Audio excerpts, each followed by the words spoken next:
সাপের কামড়ে মৃত্যু হলো এক গৃহবধূর। ঘটনাটি ঘটেছে আরামবাগের কেশবপুর গ্রামের চকানাল এলাকায়।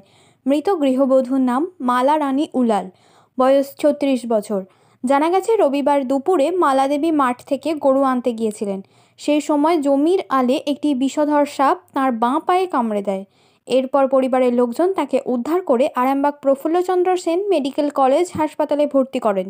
চিকিৎসা চলাকালীন এদিন তার মৃত্যু হয়। মৃত্যুটাই গতকাল হয়েছে রাতে। রাতে রাতে দিয়ে তারপর ঘটনাটা হয়েছিল আগের রোববার। যখন হয় আমরা আরামবাগেতে ভর্তি করি। আপনার গরু চলে যায় ধনবাড়িতে, আর গরুটা আনতে গিয়েই পায়েতে ঘাসের মধ্যেতে সাপে কেটেছিল। চকানল মালা রানী উলাল অগ্রসর।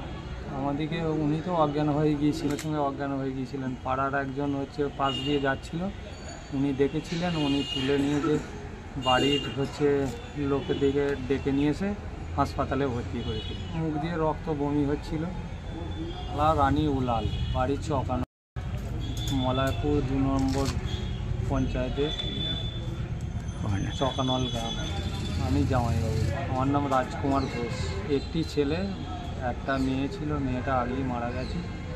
নিউ নূর সোফা সেন্টার, এখানে সমস্ত রকম সোফা পাইকারি ও রিটেলে বিক্রয় করা হয়। সমস্ত সোফা নিজস্ব কারখানায় তৈরি করা হয়। প্রোপাইটার হানিফ হোসেন খাঁ ও রুহুল হোসেন খাঁ, বড়ডোঙ্গল হাটতলা সিনেমা হলের সন্নিকটে, হুগলি। যোগাযোগ 7797170093 এবং 9382003105।